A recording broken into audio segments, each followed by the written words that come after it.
What is happening, everyone? Welcome back to another episode of Around the NSL. It's a beautiful sunny morning here in Montreal, and man, did I need that after this weekend's games, because Vancouver and Toronto fight it out to a draw. Halifax holds the league leaders Montreal to a draw, and finally Ottawa and Calgary grinded out to, you guessed it, another draw. So since everyone is doing it, let's also draw, some conclusions to what happened this weekend. So let's get into it.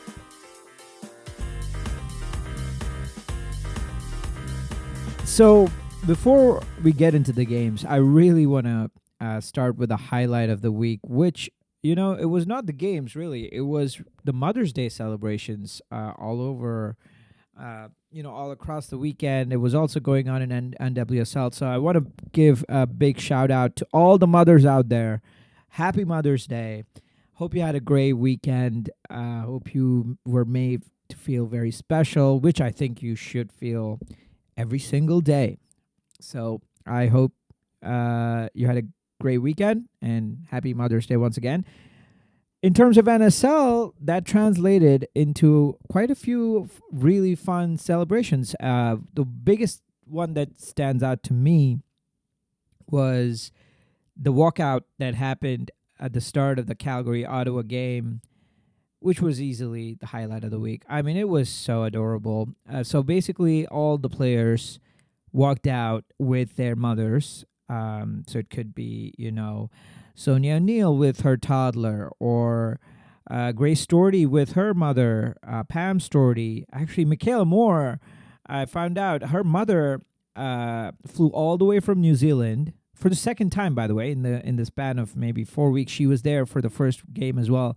So she went all the way back to New Zealand and came back just for this. And so, it was a sight to see. I think my favorite was Desi Scott holding Stephanie Labe and Georgia Simmerling's kids.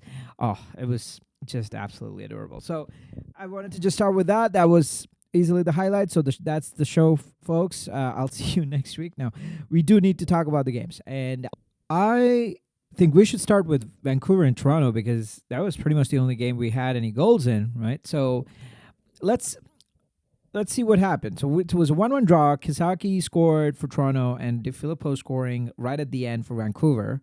But it's important to know what the context was. Vancouver and Toronto both were coming with wins the previous week. Vancouver was dominant with the ball against Halifax, had a pretty good day out on the left flank. Spencer and Ward had a good day.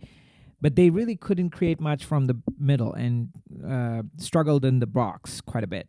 Toronto, meanwhile, had really clicked in the attack and fixed some gaps in defense, but poorly managed the game at the end and conceded to Calgary, right? So that's what the context was. So I think it made sense when Toronto kind of made a change in defense. They went back to Kayla Hansen in place of Croy Soto, but there was also a forced change with Sierra Cotillard coming in goal for Sophie Manor. She got a concussion during the week in practice. Whereas for Rise, they went for a change in the midfield. So Samantha Chang came in for Longhurst, whereas Jessica Coward came back into defense. She was injured last week, so that was a expected return. And the other last sub for Rise was Sienna Gibson gets her first start in the forward line alongside Holly Ward and Mariah Lee. And she was a surprise because I thought Paczerski was going to come in, but it was going to be interesting to see what she does. The story of the first half was Toronto making a very interesting change. They went to 3-5-2 instead of their usual 3-4-3 that they do, primarily by pulling Small into midfield. Now, this made a world of change in every way, because now Toronto has more bodies in the midfield. And I think it made sense because they were thinking that they would outnumber Quinn and Nicole Stanton in the midfield. They could also try to maybe cut off this, the connection between Jasmine Spencer and Holly Ward. So in theory, it made sense. But the problem was Small wasn't getting her positioning right. So that would leave space for Spencer and Ward, and also, most importantly, Samantha Chang. Samantha Chang had a pretty good game. At least the first half, she was really good. She was able to exploit the gap between the Toronto midfield and defense a lot more than I would say Josie Longhurst could have done. Having watched her a couple of weeks, I think Samantha Chang was very, very good going forward. Her forward-looking passes were very effective, and that caused a few problems initially. But over time, I think the strategy did start working once Nikayla Small was able to figure out what was going on, because Toronto started getting into the game, especially when in that 3-5-2, they would sometimes send Pickett up, or sometimes Regan up, mostly Pickett up. And whenever Toronto did that, it was a nightmare for Stanton and Quinn, because now they're getting really outnumbered and they need to really drop back. And Stanton, by the way, had a pretty horrendous game. She had a number of missed tackles, ended up actually getting subbed. Over the half, I would say Toronto was pretty defensive in general and would only once in a while go up in attack. And they would usually attack in, counters or direct balls to those two up top. And that worked. I think they were a little bit worried about Quinn and Stanton having control of the ball. They probably saw what they did against Halifax. So Vancouver had a lot of ball control against Halifax. So they probably saw that and was like, okay, we're gonna make it a lot tougher in midfield, and let's see how they react. Now in the second half, everything changes because of substitutions. The game really changes because of some of the planned substitutions that Vancouver make, but then Toronto has some unplanned substitutions which actually work in their favor. So let's look at that. First, Longhurst comes in for Chang, DeFilippo comes in for Mariah Lee, and Pechersky comes in for Gibson. So the front line of Vancouver kind of gets changed quite a bit, except for Holly Ward. And underneath them, Longhurst has come in for Chang. So Chang is a very different player than Longhurst. Chang was able to go to either wings, whereas Longhurst is a very, number 10 kind of role. So she goes kind of a 4-2-3-1. So that can make a bit of a difference. It makes them a lot more compact. It kind of sucks them into the middle, Vancouver. Whereas the other unplanned sub, which made the biggest difference, was Okoronkwo. She ends up having an injury, and Toronto have to sub her out and bring on Ayo Kizaki. Now, what this does is Ashuri, who was playing till that time on the right wing in that middle five, she says, okay, I'm going to go and join Kaylee Hunter up top, and Kizaki slots into the midfield in the number 10 role. What this also does is Nikayla Small is able to now take her usual right wing role, which until that point, I guess in some way Ashuri was filling up. The injury to Okoronkwo and the fact that Kizaki's in and, you have Nikayla Small playing on the right-hand side wing, combined with the fact that Vancouver are a lot more compact, means Small can play more on the wings and cause a lot more problems. And this is what really changes things. Hunter and Small start combining a lot on that right-hand side a few times. And one of the times, Small plays in Hunter, she earns a corner, and the corner comes in, it gets cleared, and comes out to the top of the box for Kizaki, who takes an absolute blinder. And that's 1-0 to Toronto.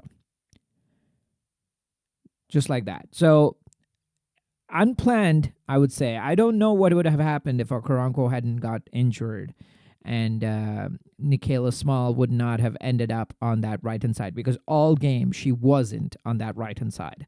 So maybe Toronto got lucky. Who knows? Did they plan it? Who knows? But they were 1-0 up and very much, trying to see the game out. Quinn got subbed, by the way, just in case. Just a note right after that. So speaking of seeing the game out, they switched to 4-4-2 Toronto, a little defensive. Katembo comes in for a Shuri, and they start trying to defend. But just like last week, they cannot see the game out. They're poor at game management. They keep conceding free kicks. They keep conceding dead balls. Multiple times they're late to tackles and eventually concede a corner from a dead ball. The corner comes in, and guess who is marking DiFilippo, who is 5'8". It's the sub that just came on, Nyota Katembo, who is 5'2". So as you can imagine, a 5'2" trying to mark a 5'8", you're gonna get an open header. And that's what DiFilippo gets on the far post. Cotillard can't get to it. She's late. She's a little late. But it's not really her fault. It's more just Katembo should not have been the one marking her. Anyways, that's it. That's an equalizer. Jessica Christina DiFilippo, a young Ontario native, breaks Toronto's heart and steals that 1 point for Vancouver in the last minute of added time. Pretty much the last action of the game. And that puts Toronto back solidly at fifth. I mean, the table hasn't changed this week. So Toronto is still at fifth position. Vancouver keeps their position at second. And it was definitely interesting. I loved the strategy there that Toronto employed in the first half and to some extent in the second half. Except I really, really hope they can use Michaela Small a lot more. Toronto definitely were good on counters. They were good on direct balls, but they have to work on their game management. This is 2 weeks in a row where they have, let the game slip out of their hands because of terrible management of the last 5 minutes or 10 minutes of the game. And also man marking. That marking of Katembo on DiFilippo is borderline, criminal. Meanwhile, Vancouver, shout out to Chang. Great work there. I do think they need to get their forward lines connected a lot more from the midfield. I mean, I think it was just a case of not having enough ball control this time. That was just Toronto playing that strategy there. But either way, big shout out to Chang. Big shout out to DiFilippo especially. And big shout out to Kaylee Hunter as well. Kaylee Hunter, by the way, had a much, much better game than last week. She was definitely creating chances. Every time she'd get the ball, she was making things happen. So great work. Though she still needs to find that finishing touch, but I'm sure that'll come with time. So yeah, with that, let's move on to the next game. Halifax Tides versus Montreal Roses.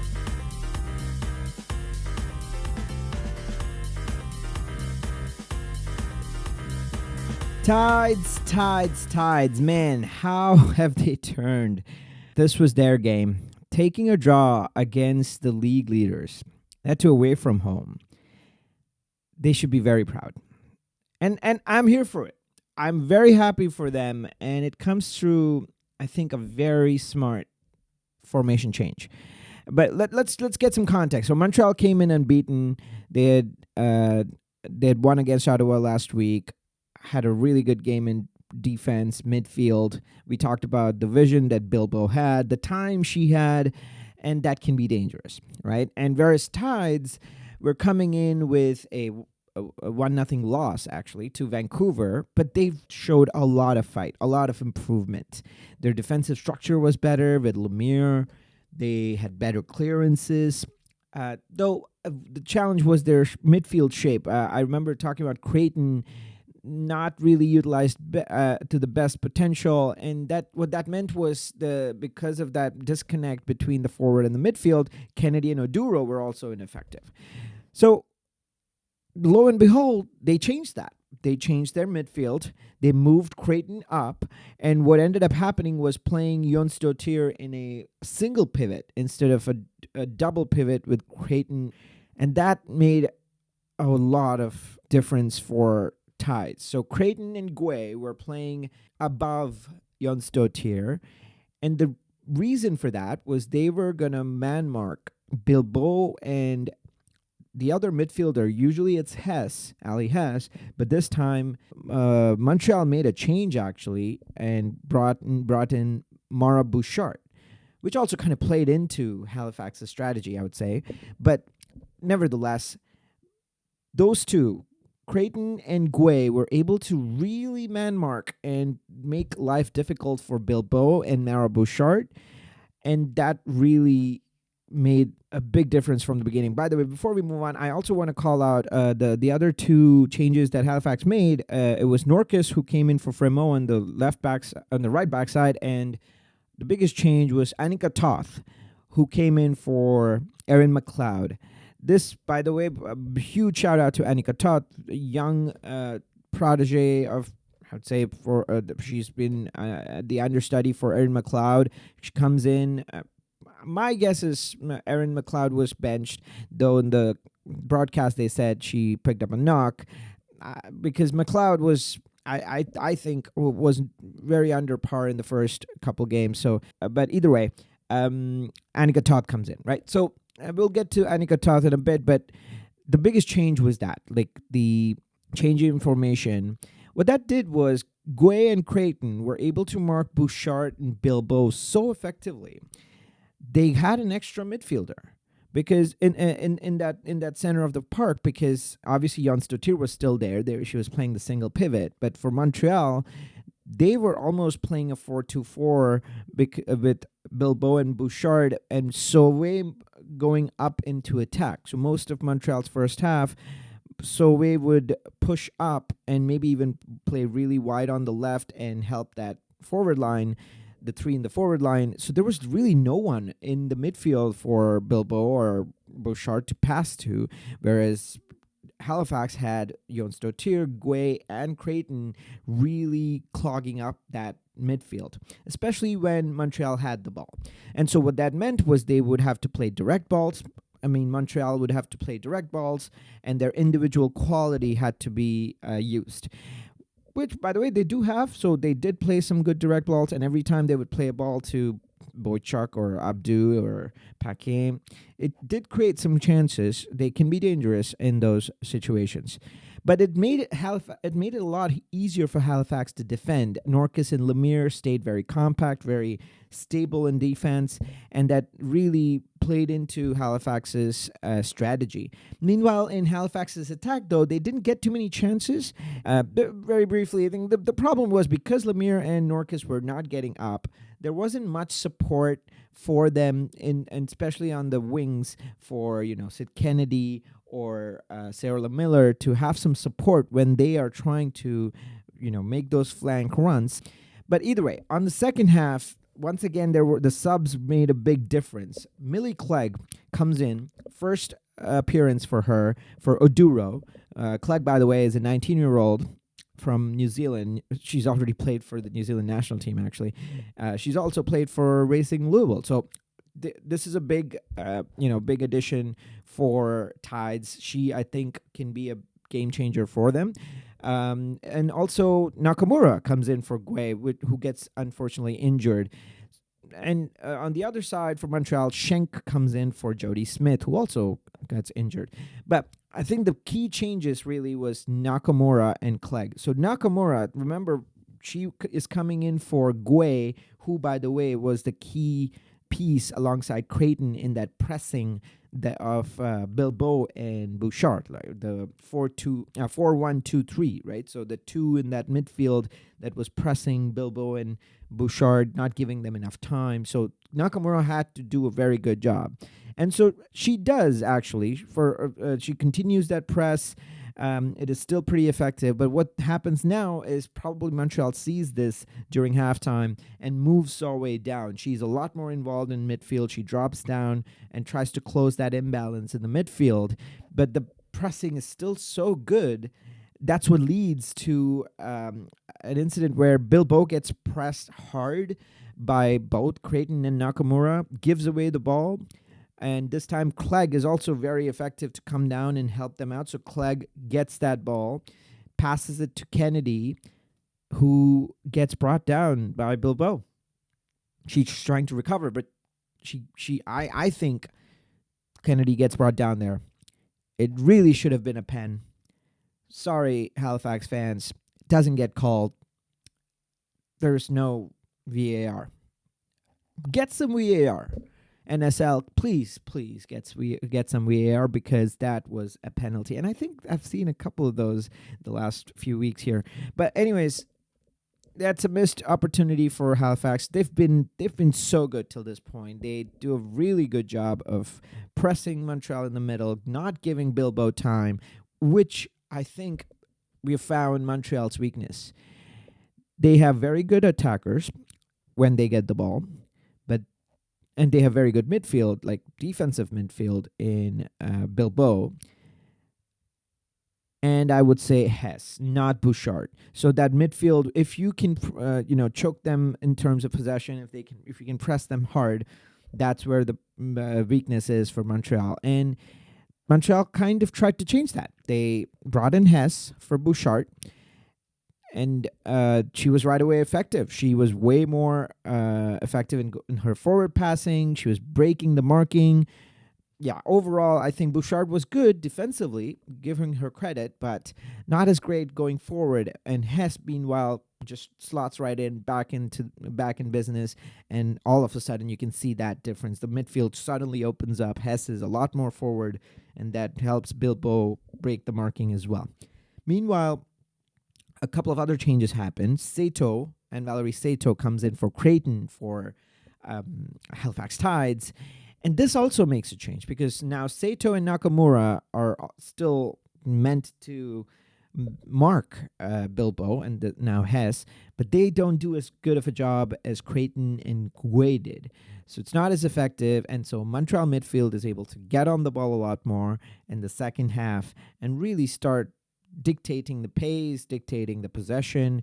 Though they are not able to do too much with it, partly because they also Montreal replaces Sauvé with Moniard. And Moniard, I'll be honest, has not been that effective. She plays on the right flank, whereas Sauvé is on the other side. But either way, they do tend to play on the flanks, both of them. So Moniard, I would think, can still be effective, but she's not really not able to link up with Abdu or Whitaker on that side to do much, and I haven't seen too much of her being effective.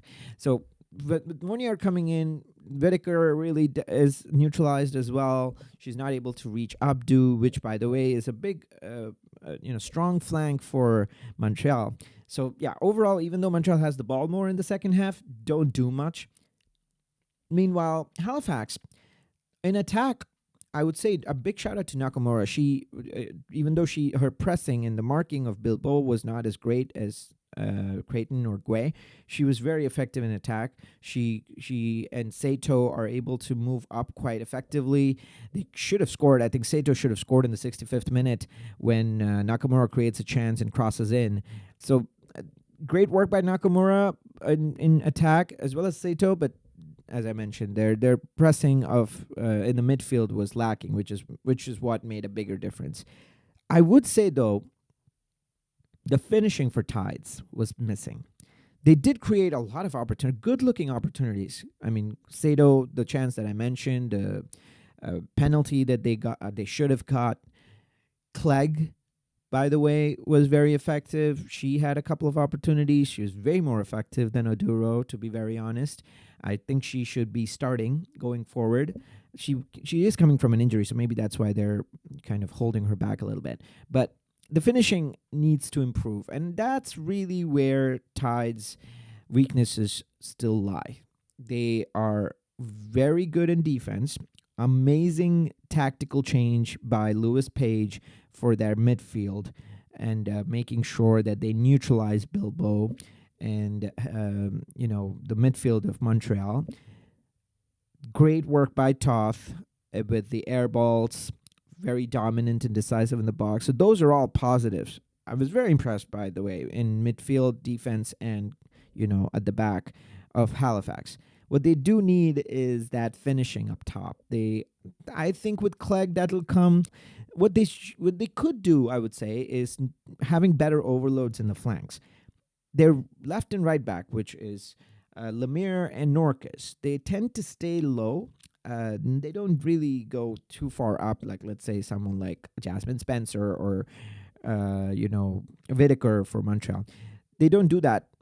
Halifax, so they don't because they don't go up. Sid Kennedy and Sarah Miller on the wings from Halifax don't get a lot of support, which really is what they're missing. So let's see if they can fix that and keep the defensive shape at the same time. I'm very very optimistic about Halifax. So good to see the tactical change. Player of the game, I want to give it to Creighton. She only played maybe like 60 minutes of the game, but man, that she was easily the most improved player from last week.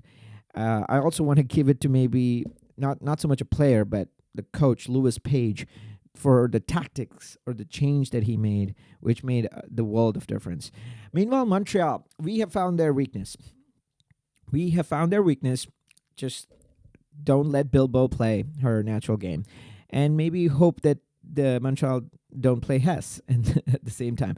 But yeah, I mean, if you can control that midfield, if you can shut down Hess, if you can shut down Bilbo, that really starves that forward line, that dangerous forward line of any service, and then they start to struggle. So let's see how Montreal deals with that. They haven't had to deal with it yet, so this could be a learning experience for them.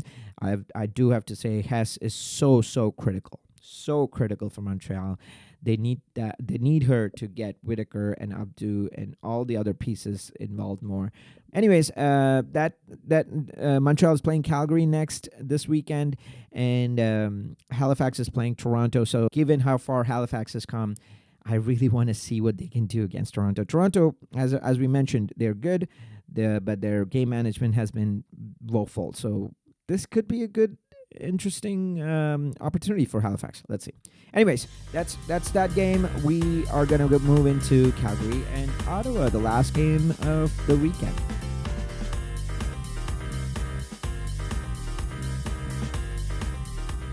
All right. So, this weekend, even though it was all draws, it was really a good, fun week for tactical battles, I have to say. I mean, this game was no exception in that either. It was a 0-0 draw, but it was tactically very interesting.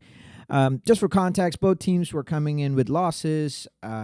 Last weekend, Calgary did have a strong defensive shape. They were very effective from set pieces, as we remember. But they were woeful with their open play passes. They really need more support for Johnson and Sarita Thurton. On the other hand, Ottawa, they had good attacking prowess. I mean, Minna Lee and Pridham are really good, but their midfield is not doing them any favors. Desi Scott and Gibson were pretty conservative, and we talked about how they did not move off the ball, right? So that was the context, and so I was hoping they'd make some changes, and Ottawa did make a change, very exciting change. Stella Downing comes in. As I actually mentioned last week, I mean, I was really hoping she would start. She was a ball of energy, lots of talent, and she does come in. So great to see that. Meanwhile, Calgary, they have their own issues, as I mentioned, with their attack. So Madison Wilson, yet another number 10 change for Calgary in 3 weeks, the third in 3 weeks. Madison Wilson comes in for Tegan Stewart. So what does that mean? It meant Calgary were the ones to make a bigger tactical change, which actually works in Ottawa's advantage. So let's see how that works. So when Calgary had the ball, they were doing the same thing that they did last week, which was 4-2-3-1, where Doherty Howard would play as a double pivot with Savitsky. And it worked because, Desi Scott and Gibson were not going to come up and press them, so they had a lot of time. So it was obviously the thing to do. What they did differently was when they didn't have the ball, they sent Doherty Howard up to support the midfield and outnumber Scott and Gibson of Ottawa, which I thought was very interesting because that did not mean that they were pressing. I mean, usually when you send too many numbers forward, you would think that they were going to press, but they didn't. They just stayed compact and drowned out the midfield of Ottawa so that Ottawa had to play around the flanks. And Ottawa were like, okay, if you want us to do that, we're going to do that because Chu, who's their left back, is very good going up. And on the same side, they had Stella Downing, who's really good. And just so happens that it's the same side where Sarita Thurton plays for Calgary, which is basically the right hand side flank of Calgary. And Thurton, for all her credit, is not good defensively. She doesn't track back as much. So what that meant was Ottawa were going to use the flanks. They were going to use Chu and Liv Scott on either sides, and especially on the left side, because Thurton was defensively not as reliable. Chu could easily found Downing, and they kept creating chances. And by the way, Downing was really good 1v1, and she was able to take on her defender, which was Grace Doherty. They had a really good tussle going on all game. She just lacked a little bit of finish. She, made some decisions that she could definitely change. But, I mean, come on. She's young. I'm pretty sure she's going to get that final product a lot better. Her energy, once again, was amazing to see. Now, the problem with this setup was when Ottawa did that, when Ottawa were going up the flanks, when they were going direct, Calgary did not have Maggie Doherty-Howard in transition. Because remember, that Maggie Doherty-Howard is way up now. They're playing a single pivot with Savitsky. So when they are getting beat by direct balls or by Chu playing a ball up to Downing, they did not have enough numbers. The same thing happened when, let's say, they are able to defend that direct ball and they get the ball. They don't have an outlet pass from their defense into their midfield. It's only Savitsky. It's just a single pivot. So that was a challenge for Calgary. The other problem was on the other side with Sarah Griffith dropping from their forward line to the midfield because they were clogging up the midfield. They were going with that strategy. When they did have a chance to counter, Sarah Griffith was way too deep. So Collie Johnson and Thurton were pretty much the ones up top. They didn't have much help.